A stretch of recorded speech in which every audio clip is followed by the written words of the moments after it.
guys, this is Rolling Meeple, This is kind of Meeple. and this is our intro video for the Pathfinder adventure card game Skull and Shackles. For those of you that are unfamiliar with the Pathfinder adventure card games, they are a series of card games where you play a party.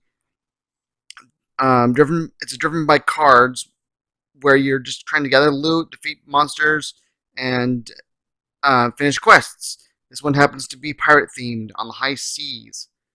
So pirates, woohoo! So now we're going to just jump into the video. We'll show you some of the differences between this one and the other Pathfinder card games, and then show us your characters and go from there. Back in a minute. Bye. Hey guys, we're back. So we just want to go through some of them, or just one major difference that Skull and Shackles has, at least for us, since this is the last one that we've played. Not the last one that was made, but it's the last one that we're playing, so it does have some things that are different for us, and that is the addition of ships. Ships are the basic premise of the game. Is you are the crew of a ship. It moves when you move. If it's your turn, and you move, you are considered the captain, and it will move when you are moved, unless it is anchored at a location, which the scenario will tell you. They can take damage, which that can be. We'll see how that turns out. Yeah, we probably will. We'll probably take a lot of damage in this game. If they take too much damage, they become wrecked, which, oh boy, that's going to be real bad. And you will start to lose plunder. Plunder is another way that you can earn loot for the game. The scenarios will tell you when to add plunder to underneath your ship based on a table. So a good way to earn extra loot, but also can be bad if your ship gets wrecked, which hopefully we won't do too often. So. Yeah. And wreck ships can also affect the blessings deck, so it can affect your time in the game, basically. Yeah, basically your time. And the cool thing is that they come in different classes, so it's kind of they kind of upgrade. It has on the top which class it is, and it kind of shows like the strength of the ship. And you can also encounter ships as cards based on like certain events and things like that make you encounter a ship, and then you have to fight it. So it has like basic fight skills as well. And then when you flip it over, it has the information about it, but also on the bottom it says when you're commanding the ship, you do whatever it is. So so it has its own kind of like stats too. So that's like the main difference in how you play this game, because we're pirates, so we gotta go on a ship. Yeah. So I think the next thing that we're gonna do is we are gonna choose our characters. We both have 4 characters that we are looking at, and a couple of them we did get a couple of the character decks. So a couple of the ones that we're looking at are coming from the witch class deck. And we'll go back and forth telling you just a little bit about the ones that we're looking at, and then we will both be choosing 2 out of the 4 that we're looking at, so that we can both play 2 players when we're playing our playthrough.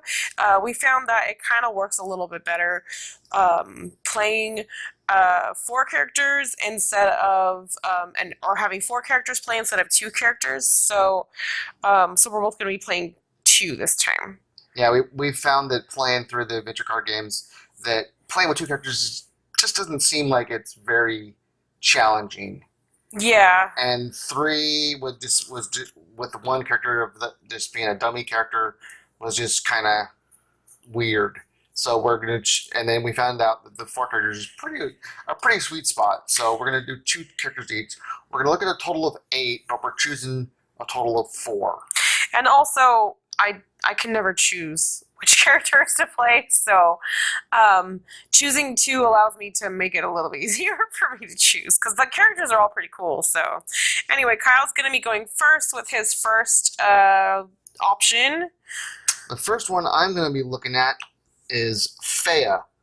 She's from the Witch class deck. Her basic skills are Strength is a D4, Dexterity is a D8, Constitution is a D4, Intelligence is a D12, which she gets at a +2 on knowledge checks with a D12. Wisdom is a D6, Charisma is a D8, and she's got the Diplomacy +2 skill with that. So that's Fea the Witch. Okay, so my first one that I was going to look at is Lem, and Lem is a halfling, so he is a hobbit. And he's a bard.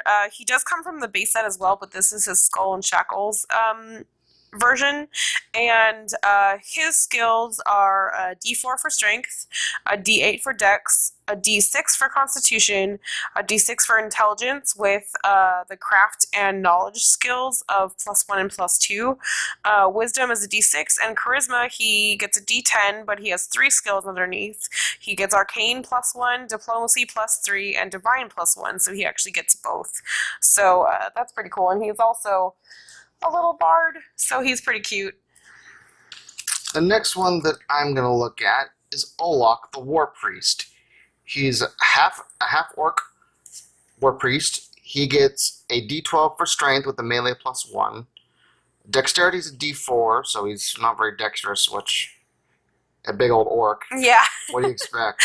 He's kind of a little ox. But strong like ox. Yeah. He's got a constitution of a D8 with a fortitude of +3. So yeah, again, going with the orc theme, he's can take a beating. Intelligence is D4. Again, not too shocking there. He's a dumb orc. It's okay. It's all right, Olok. But he does have a wisdom of a D8 with a divine +2. If I choose him, you'll see why he's got that divine there. So. Okay. The next one that I'm looking at is Raheli, and she is also from the Witch class deck. She looks freaking sweet. She looks so cool. The blue skin thing is cool. She's a Samsaran, and her skills are a D6 for strength, a D10 for dex with disable +2, a constitution of D6, intelligence of D8 with knowledge +2, wisdom D6, and charisma D6. So her lowest dice is a D6. She's pretty well balanced. So yeah, she's a pretty cool addition with the Witch class deck. My third one I'm looking at is Jiriel, the half-elf swashbuckler. So he's going with the pirate theme. She's got a strength of a D6, D10 with a +1 on acrobatics, so that'd be kind of cool to be able to jump around and thematically jump around. Very piratey. Jump from ship to ship. Yeah. She's got a constitution of a D6 with a fortitude of +2, so she's a little hardy. She's got an intelligence of a D4, so not so smart. She just jumps into the fray, apparently. But she does have a D8 for wisdom with survival +3, so even though she jumps into the fray, she can survive a lot. And then she's got a charisma of a D8. So that's Jiriel, the swashbuckler. Okay, the next one that I'm looking at is one of my favorite characters, and it is Lenny. Lenny, we always do this. Yeah. Lenny. I'm pretty sure it's Lenny. I say it either way. Anyway, she's a gnome. She does come from the base set as well, correct? Yes. She comes from the base set, but this is her Skull and Shackles version, and she has a freaking leopard. Anyway, so she's really cool. I've played her before, but this one's a little bit different. As you might be noticing, I always play characters that are not strong and are very smart, and Kyle always plays characters that are very strong and not very smart because her strength is a D4, her dex is a D6, her constitution is a D8, and she has fortitude. Her intelligence is a D6, her wisdom is a D10, and she has divine +2 and survival +2, and then charisma is a D8. So yeah, she's pretty sweet. The last one I'm going to be looking at, we also, when we got the Witch deck, we also got the Magus class deck. So I'm looking to look at Celtiel. I'm not sure how you pronounce that, but Pretty sure that's right. he's got a strength of a D10 with a melee +2. So with a Magus, I'm not sure how that works because he's a caster, but he's got a strength of a D10. Well, he has abs. I mean, if No, you can that's tell on his. no, that's his ribs actually. Oh, But he's dexterity really thin. with of a D8 with a stealth of +2, constitution of a D6, intelligence of a D8 with an arcane +2, a wisdom of a D4, and a charisma of a D6. So that's Celtiel. Okay, and the last one that I was looking at is Lyrianne, and she is also very thematic. She is a gunslinger. She kind of has like a little samurai thing going on, and she has like all these different weapons, which I thought was cool because she has 2 guns and then some knives and some little swords and whatever. So she is very piratey, and also some little goggles on the top that are kind of steampunkish. But her skills are a D4 for strength, naturally, because I chose her. A dexterity is D8 with range +3. Constitution is a D6 with fortitude +1. Intelligence is a D6, and wisdom is a D12 with perception +2. Finally, charisma is a D6. I'm going to be using Fea, the witch. And she comes with Daji as a cohort. And now we'll also this time show you these. We already did an unboxing of these, but we'll be using these minis that we had painted by Sean Gowek. His profile will be linked in this video, so you can easily see it. Go see his videos about how he painted these for us. But they turned out really cool. But as the stand-in for Fea, I'm going to be having Adowin, the hunter. We just chose models that we really liked because we couldn't have them all painted. So Yeah, ones that we've played before. and for Daji, Adowin comes with her wolf. So we'll be having both of those out there. So and now I'll go ahead and read Fea's backstory for you. And just have that card out there for her.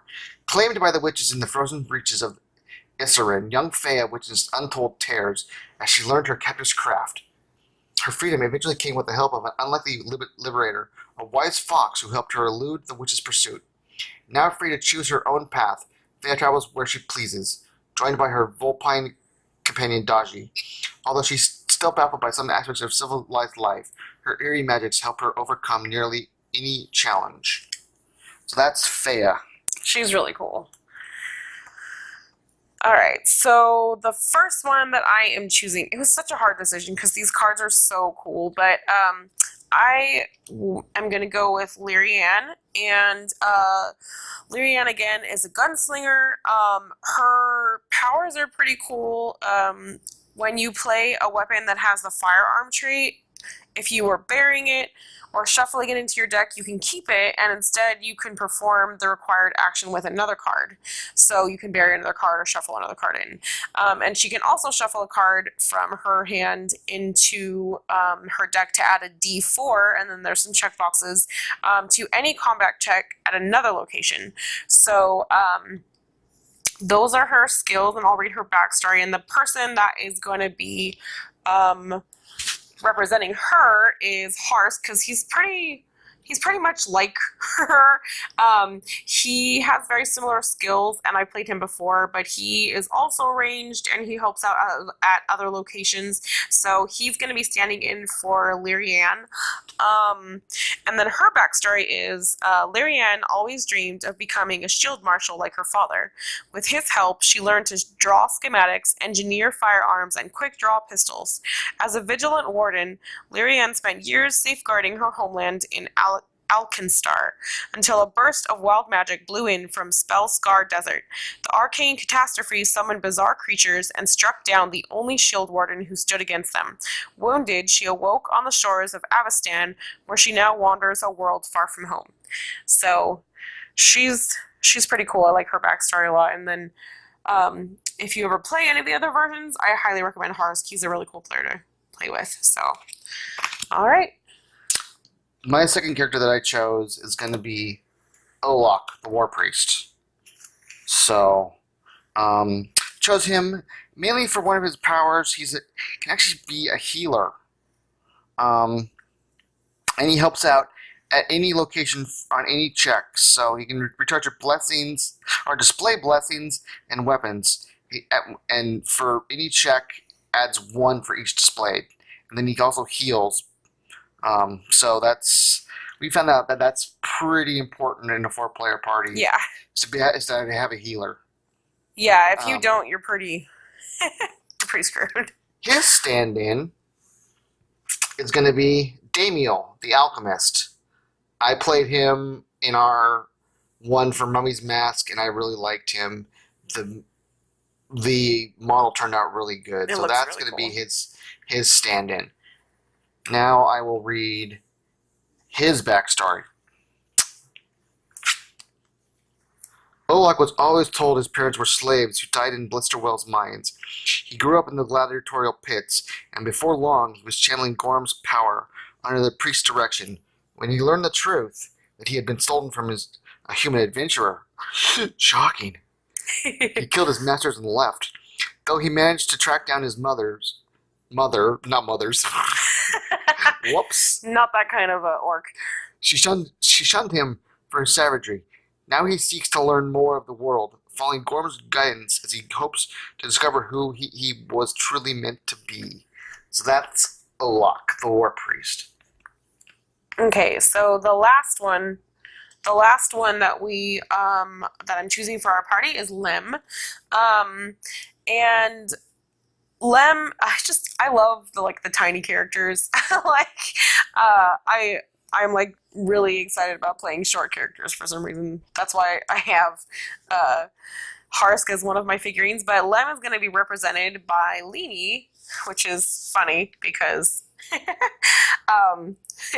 I actually had her as one of my choices, but I didn't go with Leanie because I really wanted his skills. So Leanie has her little leopard friend that plays with her. We'll figure out a way to bring him in. I know. Maybe he'll just pick up a friend on the way so that our leopard can be part of it. But that's who's going to represent Lem just because she's so short. And his backstory, his stats are you can recharge a card to add a D4 to any check to a character at your location. So any check you can help out, and then it has the 2 check boxes that you can add when you add powers. And then when you would recharge a card, you can shuffle it into your deck instead, which is really nice because then it's not just going on the bottom. You can kind of mix up your deck and get some different stuff.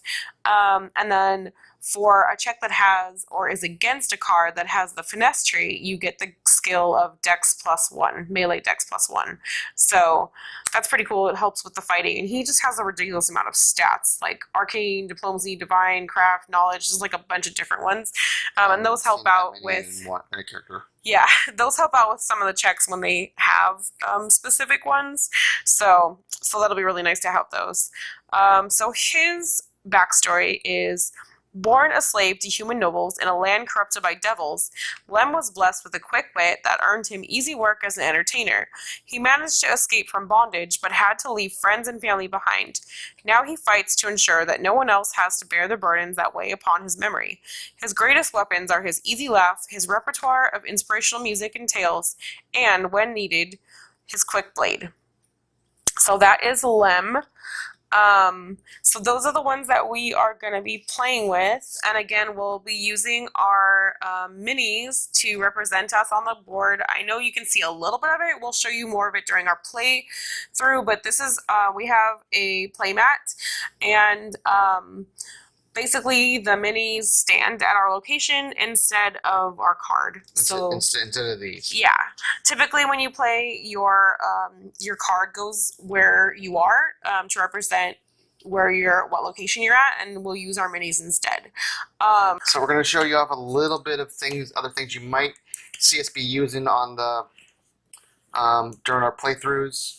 We actually got these really nice dice trays as a Kickstarter. Mine.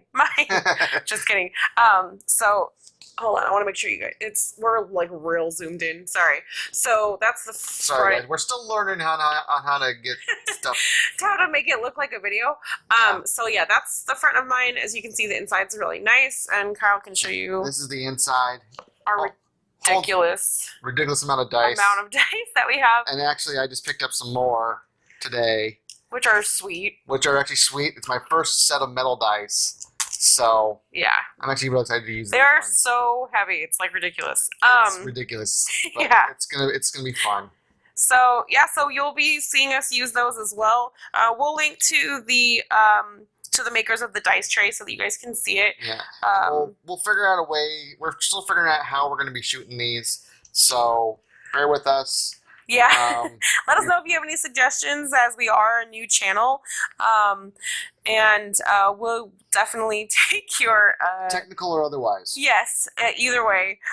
We'll take your opinions into account as we are trying to do it the best that we can. If you got any tips for us while we play, gameplay-wise or tech-wise, let us know. Anyway, until then, this is Rolling Meeple. This is not Rolling Meeple. This is Panda Meeple, and we will see you next time. We'll have our first one up soon, hopefully. See you later.